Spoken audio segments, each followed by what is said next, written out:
एक छोटे से टूटे फूटे घर में युवा राजू अपनी बीमार मां सीता के बगल में बैठा है। उसका कमजोर शरीर खांसी से कांप रहा है।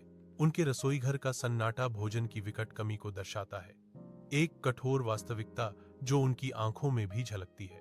राजू की आंखें चिंता और लाचारी से चौड़ी एक खामोश पीड़ा व्यक्त करती हैं, क्योंकि वह अपनी मां को संघर्ष करते हुए देखता है। वह सीता को धीरे से दिलासा देता है। उसका स्पर्श उनकी निराशा के बीच आशा का एक मौन वादा है। भारी मन से राजू उठता है।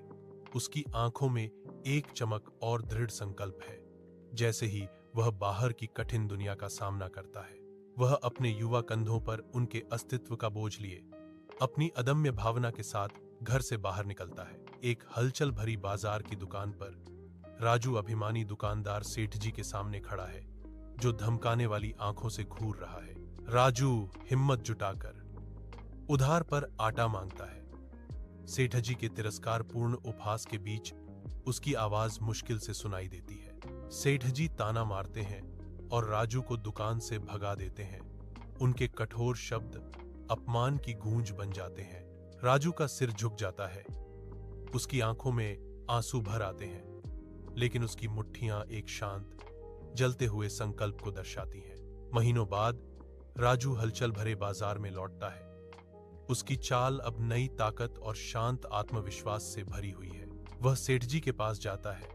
उसका हाथ अपनी जेब में जा रहा है, ताकि कड़ी मेहनत से कमाए गए पैसे निकाल सके, जो उसके लचीलेपन का प्रमाण है। सेठ जी की आंखें आश्चर्य से चौड़ी हो जाती हैं, फिर शर्म से भर जाती हैं, क्योंकि उन्हें अपनी पिछली गलतफहमी का एहसास होता है।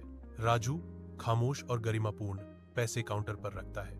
अपने आटे और आवश्यक वस्तुओं के लिए पूरा भुगतान करता है। शांत, आत्म सम्मान भरी निगाहों से राजू अपना सामान समेटता है और चला जाता है। सेठ जी को अपने पछतावे पर विचार करने के लिए छोड़ देता है।